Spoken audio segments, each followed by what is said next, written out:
senses, so when you finally taste it, it just confirms this is fantastic, and only at Panera. $1 delivery fee on our app. Who says you have to spend more on skincare to get results? I power up my skin with Olay. It works. Guaranteed. Try niacinamide for strength, retinol 24 for smoothness, and vitamin C for brightness. I like to use them all. Olay. Face anything. Tomorrow on ET, Only We're with Jane Fonda celebrating a big birthday milestone. Oh, yes, I'm very aware. When you're almost 85, the mantra is slow. All right, we're going to leave you now with an exclusive behind-the-scenes look at HGTV's first ever holiday movie with some folks you may recognize. Take care, everybody. Isn't it great? Yeah. We come here all the time. It's a special spot. Renovating a house, you feel a lot more pressure than making a movie, which is fun. Yep, that is hometown host and real husband and wife, Ben and Erin Napier, in A Christmas Open House, premiering November 11th on Discovery+. It's a little bit like Happening now. City Councilman Clayton Perry turns himself in after an arrest warrant related to a hit-and-run accident this past Sunday night. The latest on the case and what's next for the councilman. Another election and another blue wave of judges here in Bexar County. What that means for the judicial system now and in the future. The gates are about to open tonight for Worst Fest, where we are live. I'm going to have some fun and the latest on tomorrow's cold front, how it's going to impact temperatures and rain in just a bit. The news at 5 starts right now. When I found out that there was a warrant out there, I came to town as soon as I can, and that's where I'm at right now. First at 5, arrested, charged, and now talking. A warrant issued today for San Antonio City Councilman Clayton Perry. This comes 4 days after he allegedly was involved in a hit-and-run crash. Dylan Collier live at the courthouse. He just spoke with the embattled councilman. Dylan. And it has been a whirlwind last hour for Councilman Clayton Perry and anybody that is covering this ordeal. Councilman Perry turned himself into the basement of the satellite courthouse about 4 o'clock while he was in custody. County officials released the warrant, the 6-page warrant detailing his arrest for failure to give information. And then about 4:45, just 15 minutes ago or so, he was released from custody after doing a virtual hearing in front of a judge, and talked to us about his role in this head-on collision Sunday night on the northeast side, not too far from his northeast side home, and something that he called yesterday a crash that he doesn't really remember. He stuck by that statement just a few minutes ago, but did say that it's time for him to kind of take a look at everything in his life and whether he needs to reevaluate some things. I got a lot of things to evaluate, and I'm going to evaluate everything and see where I'm at and what I should be doing, and been doing a lot of praying and trying to figure that out. And this head-on crash that Councilman Perry is accused of fleeing from Sunday night, where officers then responded to his home and found him in his backyard smelling of alcohol with a visible gash on his head. We also learned through that warrant this afternoon that there was a second incident just a few minutes before that crash, where an employee at a Bill Miller barbecue called police to report that Councilman Perry was slurring his speech and causing a disturbance in the drive-thru of that restaurant, telling dispatchers at one point what sort of drunk driver to look for behind the wheel of a Jeep. That is the situation as it stands right now. Councilman Clayton Perry, free on bond, awaiting arraignment in mid-December, and as of now, not resigning from the San Antonio City Council. Reporting live outside the Bexar County Courthouse, Dylan Collier, KSAT 12 News. Thank you so much, Dylan. A lot uncovered there. Meanwhile, while Councilman Perry was dealing with that arrest today, he missed a major city council meeting vote and the aftermath of another city council scandal.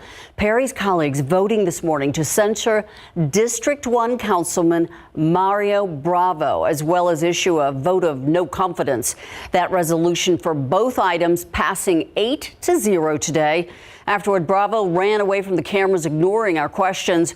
The resolution came out of an investigation into his angry confrontation with fellow councilwoman Anna Sandoval during a discussion about the budget on September 15th.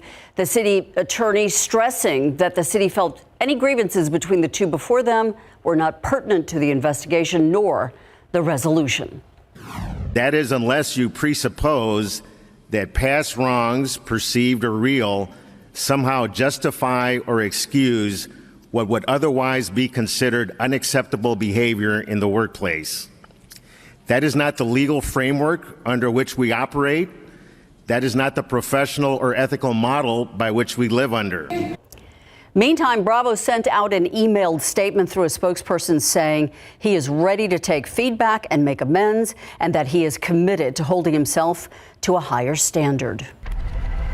Also new at 5 on Tuesday, we saw a blue wave take over on the judicial side of Bexar County. Not only did the district attorney's office stay Democratic, but the 6 seats that belonged to Republican judges flipped. Erica Hernandez shows us what the judicial makeup of Bexar County looks like now. The judicial landscape continues to favor Democrats in Bexar County. 6 Republican seats were overturned on Tuesday. 2 Bexar County courts, 1 civil district court, and 3 criminal district courts all switched, something Judge Rosie Speedling Gonzalez, who won her re-election bid, says she isn't surprised about.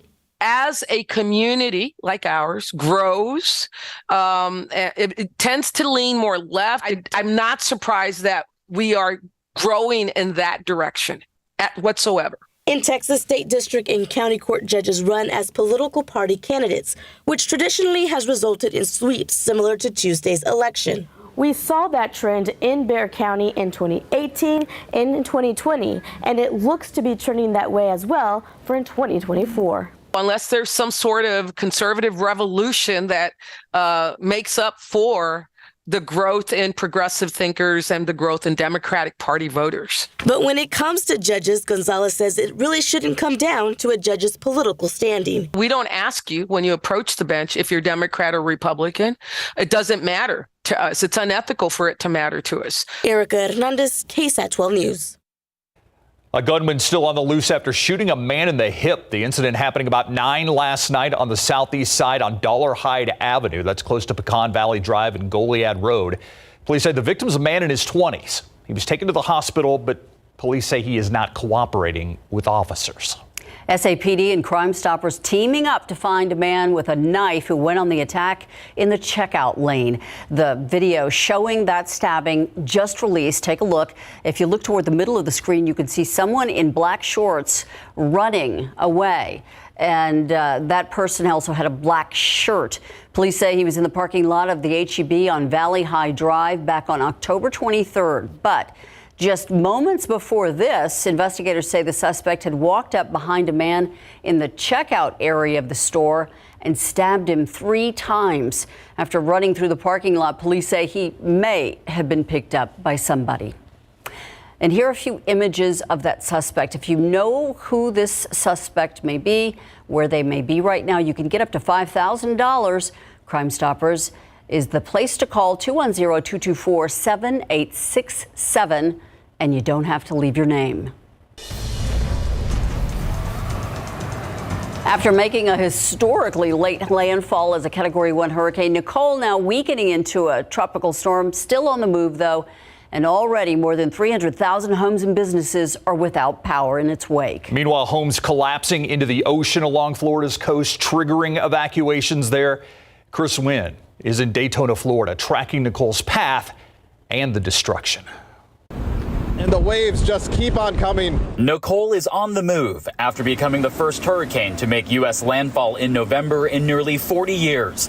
The storm system weakening as it goes north. Dangerous beach conditions will continue along the East Coast as a result of elevated tides. The threat of severe weather now stretching across at least 3 states. Florida, Georgia, and South Carolina bracing for possible tornadoes. Destructive wind and rain embedded within Nicole's outer bands. South Carolina already seeing the effects as streets in Charleston begin to flood.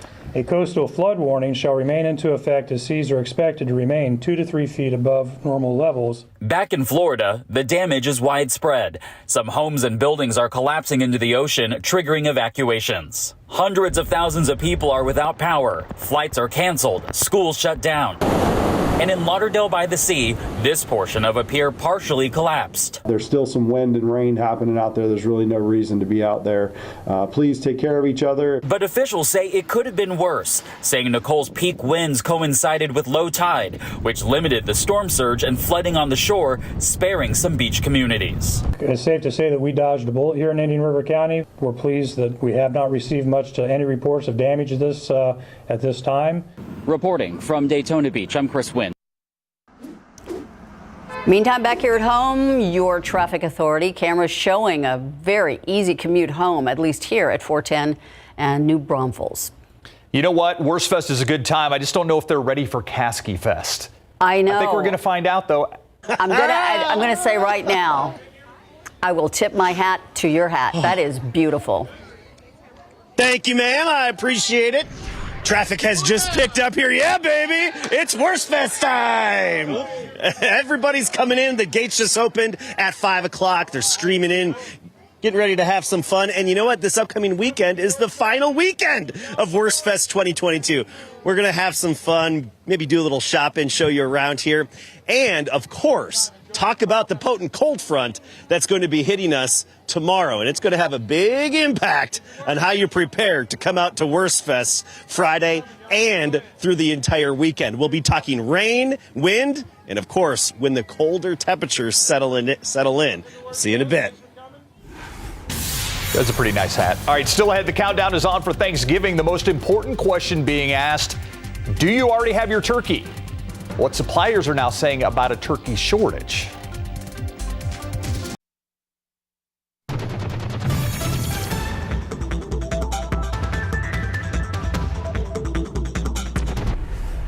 I'm Stefania Jimenez with a look at what's ahead on the news at 6 o'clock. Now, where you live in Bexar County could determine how healthy you are. A new report is revealing which zip codes need more health care resources. We're also going to tell you what community health leaders are doing to pinpoint the cause of this. A surge in crime caught on camera forced a local dessert hotspot to close up shop.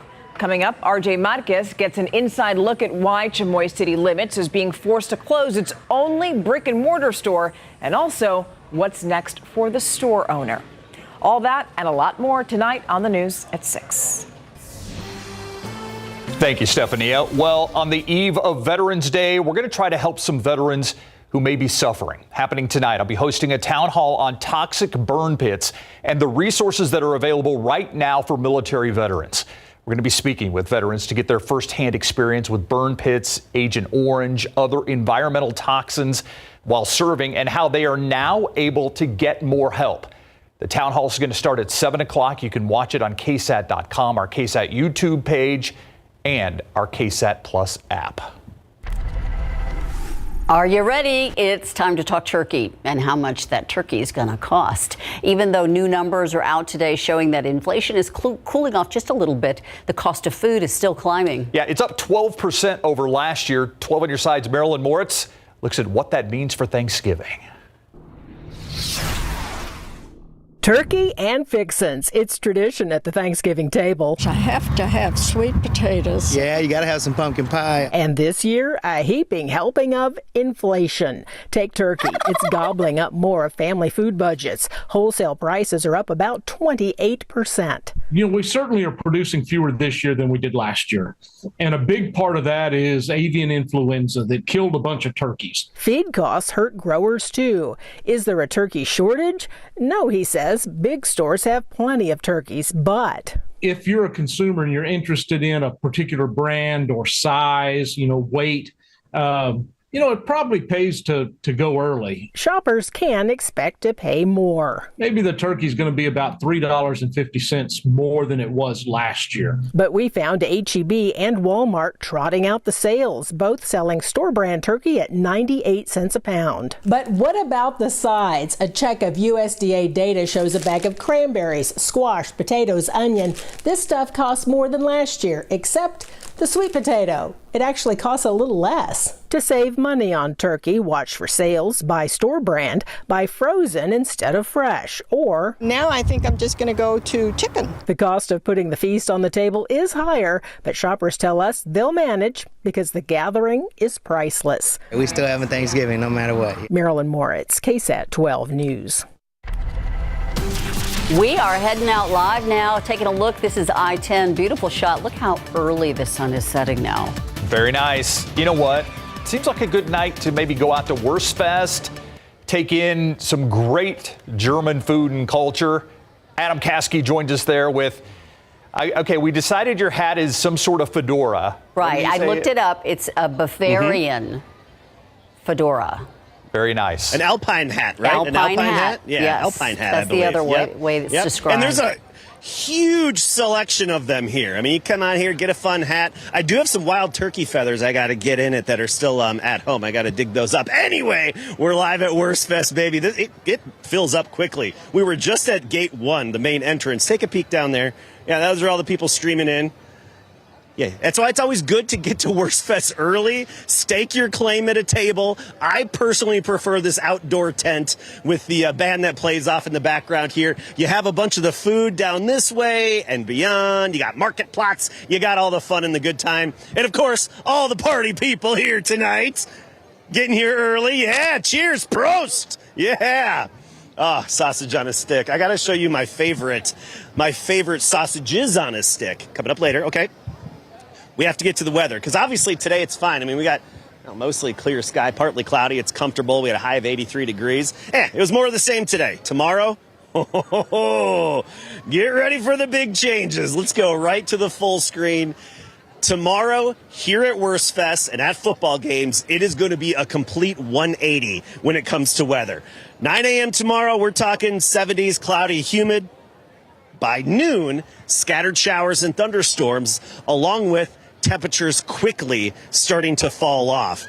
By 5 p.m. tomorrow, that's when gates open here, 50s, windy, and still some lingering showers possible, but the rain should be coming to an end closer to, say, 6, 7 o'clock. All right, let's take a look at our futurecast. Going slowly here for you. In the morning, just fine. Low clouds, maybe a spritz and sprinkle. You get to 10, 11 a.m., and that's when some activity will be pushing into the hill country.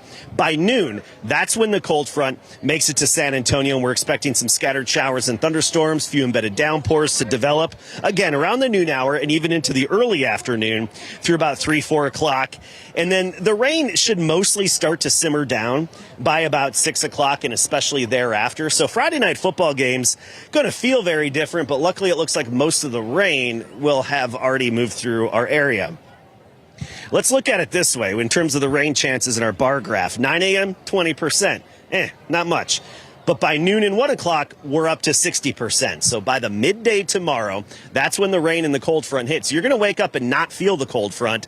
But by the afternoon, be prepared for the big changes. Look at the temperatures just off to the north behind this cold front. Look what's headed our way.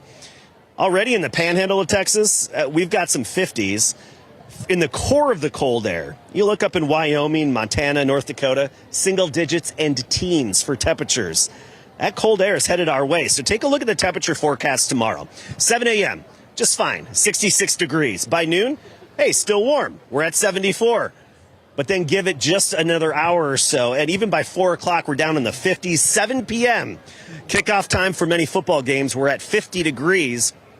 And for most Friday night football games, I think we'll be falling into the 40s with the north wind at 10 to 20, gusting to 30, 35 miles per hour. And really quickly, the morning temperatures are really going to take a hit. This cold air is going to stick around. Saturday morning will be at 42. Sunday morning in San Antonio, down near 40. And that means some 30s in the hill country. And I do think the likelihood of a light freeze in a good portion of the hill country by Sunday morning. Again, that's the hill country, light freeze by Sunday morning. Otherwise, the weekend, high temperatures right near 60 degrees. Monday, another chance of a few light showers moving through, scattered in nature. And I mentioned the cool air sticks around. Look at that 7-day. It looks like the warmest will be behind this front is 63 on Monday. And there's going to be several days with highs in the 50s. Y'all ready for some 50s? Are y'all ready for some 50s? Yeah! right, ready for 50s and ready for some worst fest. Ready for some fun. Yes, amen to that. Thanks, Adam. All right, hey, you too. Have a good night. We'll see you around. We're going to go have some more fun, do a little shopping, and get in on some food at 6 o'clock. We'll see you then. All right, so you're not talking about just sausage on a stick. You have a favorite type of sausage on a stick. Is that what you're talking about? Sausages. Oh. Sausage. Multiple sausages. It's the sampler. Yeah. Mm-hmm. That sounds All right. Yeah. The 6 o'clock sampler. Thank you, Adam. All right, you ready for this weather tomorrow night? No, I'm not. Not at all. Not in any way, shape, or form. Many no. layers. Yeah, Many it's going to be an layers interesting tomorrow. day tomorrow. But for now, we're talking about a comeback that falls short. That falls in the San Antonio Spurs. But what a scrappy bunch. And they almost won it right there at the buzzer. And the Fiesta-themed City Edition unveiled by the Spurs today that they'll be wearing, by the way, tomorrow night. Coming up. Our San Antonio Spurs fell short in their incredible comeback against the Memphis Grizzlies last night by forcing overtime after being down by as many as 14 points in the first quarter. Jeremy Sohan gave the Spurs a lead on this fast break. Trey Jones to Keldon to Jeremy to slam it down to take a 109-108 lead with just under 3 minutes to play. Keldon Johnson would do it again, sank this basket to make it 111-110 with just over 2 minutes left. And then a chance to win it in regulation, but he missed the first of 2 free throws, and the game went to overtime, tied at 112 all. Devin Vassell had a chance to win it at the buzzer in OT, but a shot went off the rim, did not go in. The scrappy young Spurs fall 124-122. That's what I work so hard for. That's what you're in the gym for in the mornings, at night, whatever, shooting after practice. Like, as a little kid, that's what you dream of. In the driveway, you're sitting there 5, 4, 3, 2, 1, trying to have a game winner. And, that's the type of moment that it was. So it's huge. It's a good experience for us. And, I know we'll make the next one. So we'll be good. Yeah, we all thought that was going down, right? Immediately following practice today, the Spurs sported their new Fiesta-themed uniforms. They will debut tomorrow night on the court when the Spurs host the Milwaukee Bucks tomorrow evening. Starting point guard Trey Jones was nice enough to model the new uniforms for us today at shoot-around, and first in franchise history, dating back to the old Fiesta-themed warm-ups to match the court. These uniforms will also be worn on the 50th anniversary game on January the 13th in the Alamodome on the Fiesta-themed court. Check it out. It look great. I love it. I like the look. I feel like it's real colorful, and I'm a real colorful person. I'm an expressive person, so this is like right up my alley. I feel like that. I like how they took like the All-Star game theme and kind of spin it and made it our own. I love the colors. I feel like it's great. All right, good for them. And take a look. It is going to be their next game against Milwaukee, and there's talk right now that Giannis Antetokounmpo may not be able to play in that game with a sore ankle tomorrow at 7 o'clock. Pro football coverage, powered by Davis Law Firm. The Attorney General for Washington, D.C. has filed a civil lawsuit against the Washington Commanders team owner Daniel Snyder, the National Football League, and Commissioner Roger Goodell for allegedly colluding to deceive fans about the league's investigation into the team's toxic workplace culture and allegations of sexual assault in order to keep their fan base and increase profits. That's according to ESPN, that quoted the Attorney General, Carl Racine, for the lawsuit. The reason he filed the lawsuit, because you can't lie to D.C. residents in order to protect your image and profits. So that's more things that are now facing the Commanders, including a call for perhaps Snyder to sell the team. Yeah, and which he is apparently looking into, exploring. Mm-hmm. Yeah. Thank you, Greg. You got it. We'll be right back. All right, let's get you one final look at that Friday. Not going to need the heavy jacket in the morning, but you will want to take it with you if you're not leaving work or school until later in the day, because temperatures drastically and quickly fall through the afternoon after we see that front move in, along with that scattered chance for rain. And then it's going to be chilly out there as we head into this weekend and even into next week, y'all. Thank you, Mia. Timing's going to be everything from here on out. We've got Adam Caskey in New Braunfels, Mia Montgomery here. We've got the weather situation covered. We do. Thanks for watching. We'll see you at 6.